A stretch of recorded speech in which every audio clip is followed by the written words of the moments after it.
নজর রাখবো। সৌমিত্র খাঁয়ের গাড়ি আটকে রাখার অভিযোগ উঠছে।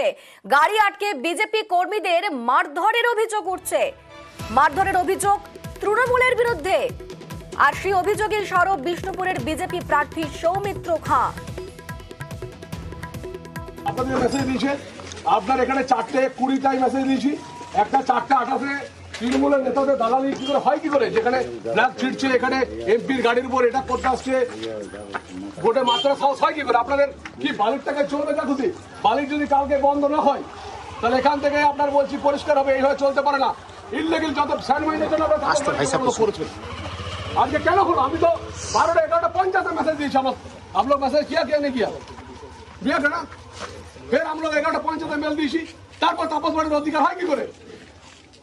এটা পঞ্চায়েত ভোট নয়, এটা লোকসভা ভোট। তাপস বাড়ির একটা বাপদের সম্পত্তি পুলিশ নয়। এই এলাকায় পরিষ্কার বলছি, একটাও শান্তি হলে কেউ ছেড়ে কথা বলবে না। আপনারা জাস্টিস অ্যাকশন নিন। আজকে যদি তাপস বাড়িকে জনগণ পিটিয়ে মেরে দিত, যদি আজকে যেভাবে তাপস বাড়ি অত্যাচার শুরু করেছিল, আমি খুব জোরে বাঁচিয়ে দিয়েছি। আপনারা তাপস বাড়ি করে খেপে গেছেন। একটা লোকের একটা গরিব মানুষের উপর আজকে পুলিশ অত্যাচার হয়, কালকে এখানে একটা বালিক চলবে।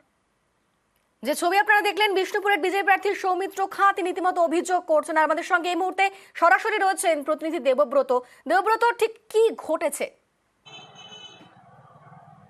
একেবারে দেখো, যখন বিষ্ণুপুরের বিজেপি প্রার্থী অর্থাৎ বিজেপি সৌমিত্র খাঁ তিনি যেমনটাই অভিযোগ করছেন, গতকাল যখন পাত্রসায় থানার বেলুট রসুলপুর গ্রাম পঞ্চায়েতের বেলুট গ্রামে ভোট প্রচার করতে যান এবং দলীয় কর্মী সমর্থকদের এবং বিধায়কদের সাথে নিয়ে এলাকায় যান, ঠিক তখনই যেমনটাই তিনি অভিযোগ করছে যে বেলুট রসুলপুর গ্রাম পঞ্চায়েতের এক্স প্রধান, বর্তমান অঞ্চল সভাপতি, তিনি তার কনভয় এবং গাড়ি আটকে বিক্ষোভ দেখাতে থাকেন, হামলা চালান এবং বিজেপি কর্মীদের ব্যাপক মারধর করেন, এমনটাই কিন্তু অভিযোগ করছে। যদিও তৃণমূল সম্পূর্ণ ঘটনা অস্বীকার করে তিনি বলছেন যে সাংসদ এলাকায় যে গুন্ডা বাহিনী নিয়ে অঞ্চল সভাপতিকে মারধর করেছে, যা নিয়ে কিন্তু তবশ্রী ভোটের আগেই কিন্তু একেবারে উত্তাপ হয়ে উঠেছে পাত্রসায়ের। কারণ 25 তারিখে রয়েছে, যে আগামী 25 তারিখে রয়েছে ভোট বিষ্ণুপুর লোকসভা কেন্দ্রে।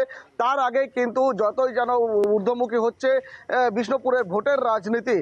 কারণ সাংসদ এর পরেই কিন্তু ক্ষোভে ফোসেন, তারপরেই রাজ্য পুলিশ অর্থাৎ পুলিশ ঘটনাস্থলে গেলে পুলিশকেও কিন্তু ক্ষোভ উগরে দেন বিজেপি প্রার্থী সৌমিত্র খাঁ। তার দাবি অবিলম্বে ব্যবস্থা করা হোক। তিনি জেলা পুলিশকে জানিয়ে তবেই তিনি এই কর্মসূচিতে যোগদান করতে গিয়েছিলেন এবং সেখানেই তাকে হানার মুখে পড়তে হয়। অর্থাৎ তৃণমূল আশ্রিত দুষ্কৃতীরা এবং অঞ্চল যে প্রাক্তন সভাপতি রয়েছে তাদের ওপর হামলা চালায়, বিজেপি কর্মীদের আহত করে। তাদের দাবি যে বিষ্ণুপুর সোনামুখী বিধানসভার যে বিজেপি কনভেনার রয়েছে তিনিও আহত হয়েছেন। এর পাশাপাশি বেশ কয়েকজন বিজেপি কর্মী সমর্থক আহত হয়েছেন। রাতেই পাত্রসায় থানায় অভিযোগ জানানো হয়েছে, কড়া ব্যবস্থা নেওয়ার কথা বলা হয়েছে। রীতিমতো সরব হয়েছেন বিষ্ণুপুরের বিজেপি প্রার্থী সৌমিত্র খাঁ। তার বক্তব্য একবার শোনাবো দর্শকদের। কর্মীদেরকে মারধর করতে গেছে ওসি বালির টাকা তোলার জন্য। বেলুট রসুলপুরে একটা অবৈধ খাদান, সেইটাকে চালু রাখার জন্য তাপস বাড়ি একটা তৃণমূলের গুন্ডা, তৃণমূলের হারমাদ, তার কাছ থেকে টাকা নিয়ে তাপস বাড়িকে দিয়ে এলাকার মানুষকে অত্যাচার করছে। এটা পঞ্চায়েত ভোট নয়, তাপস বাড়ি অ্যারেস্ট হচ্ছে না এবং তাপস বাড়ি এভাবে করছে। পতাকাগুলোকে আপনার আগুন লাগিয়ে দেওয়া হচ্ছিল। যদি এইভাবে ঘটনা ঘটতে থাকে তা এলাকার মানুষ 2 লক্ষ মানুষ কিন্তু ঘেরাও করে দেবে। আমরা চাই তাপস বাড়ি ইমিডিয়েট অ্যারেস্ট হোক। যদিও সমস্ত অভিযোগ অস্বীকার করেছে তৃণমূল, সৌমিত্র নিজেই কর্মীদের মার খাইয়েছে।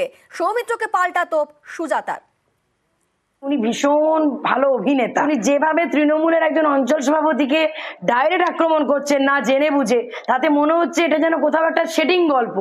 উনি নিজেই দুষ্কৃতীদেরকে উস্কে ওনার নিজের দলের কর্মীদের নিজেই মার খাওয়া করিয়েছেন। তৃণমূলের খেদে কাজ নেই, যে ওনারই প্রি প্ল্যান চক্রান্ত অত্যন্ত দুর্ভাগ্যজনক, দুঃখজনক। পুলিশের ইমিডিয়েট উচিত ওনার বিরুদ্ধে কড়া অ্যাকশন নেওয়া, কিন্তু ওনারই গটআপ গেম সবাই বুঝে গেছে। আর এবার নজর রাখবো কুলতলির দিকে। কুলতলিতে তৃণমূল বিজেপি সংঘর্ষ। কুলতলির গোপালগঞ্জ রীতিমতো উত্তেজনা সেখানে।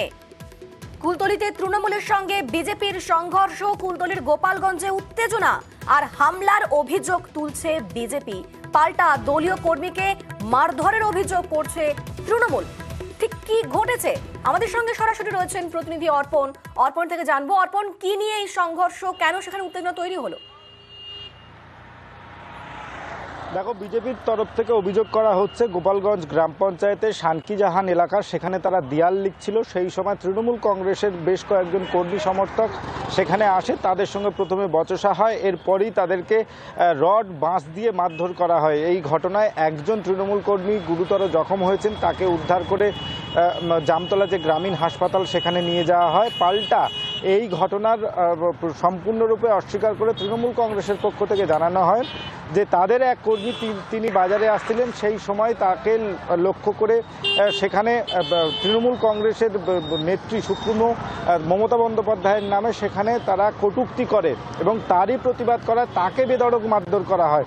এই ঘটনায় উভয়ই কুলতলি থানায় লিখিত অভিযোগ দায়ের করা হয়েছে এবং এই ঘটনার তদন্ত শুরু করেছে কুলতলি থানার পুলিশ। তবে এই ঘটনার পিছনে অন্য কোনো কারণ রয়েছে কিনা তাও খতিয়ে দেখছে কুলতলি থানার পুলিশ। এর পাশাপাশি এই ঘটনাকে কেন্দ্র করে চরম উত্তেজনা ছড়ায়, যার কারণে কিন্তু এই বিজেপি নেতৃত্ব এবং তৃণমূল নেতৃত্ব ঘটনাস্থলে পৌঁছায় এবং আজও তারা লিখিত আকারে এই অভিযোগ থানায় জানাবেন এবং এরপরে পরবর্তীকালে তারা প্রার্থীরা আজকে আসার কথা, উভয় পক্ষের প্রার্থী এই ঘটনাস্থলে যাওয়ার কথা, তারপরে তারা পরবর্তী পদক্ষেপ কি নেবে সেটার দিকেও কিন্তু তৃণমূল তারা বিজেপি সংঘর্ষ, তৃণমূল কি বলছে, বিজেপি কি বলছে, তাদের বক্তব্য শোনাবো। আমি যেহেতু তৃণমূল কংগ্রেসটা করি, সে আমার খারাপ লাগার দরুন আমি অন্যদের সঙ্গে দু কথা উত্তর দেওয়াতে ওরা ঝাঁপিয়ে 3-4 জন এসে আমার উপর চড়াও হয়ে মারধর, আমাকে প্রচুর হারে মারধর করেছে। তারপর আমার সঙ্গে কেউ ছিল না, ওরাই সব বিজেপির সমস্ত লোকজন ছিল, তারা সবাই মিলে একসঙ্গে এসে আমার উপরে ঝাঁপিয়ে পড়েছে। ওই আমি বিজেপি করি, আজকে দেওয়াল লিখছে। কার দেয়াল? ওই আমার দেওয়াল। এই জন্য বাড়াবাড়ি করে ওরা আমার মারপিট আরম্ভ করে দিচ্ছে। দেওয়াল লিখলি কেন এই বলে। কারা মারলো? এই তৃণমূলের কটা ছেলে। নিরঞ্জন দাসের দেওয়ালে লেখা হয়েছে, সেইটাকে উপলক্ষ করে তৃণমূল আশ্রিত কিছু দুষ্কৃতীরা তারা এই দেওয়াল লেখাটাকে কেন্দ্র করে তার জামাটা উপরে ছেড়ে দিয়েছে, কুনুই টুনুই ফাটিয়ে দিয়েছে। তারপর আমাদের কার্যকর্তাদের কাছে খবর যাওয়ার পর ওনার স্ত্রী খবর দিলেন, তাদেরকে নিয়ে এসে জামতলা হসপিটালে, আমাদের যে কুলতলি হসপিটাল গ্রামীণ হসপিটালে চিকিৎসা করার পরে আমরা থানাতে এলাম, থানাতে এফআইআর করলাম।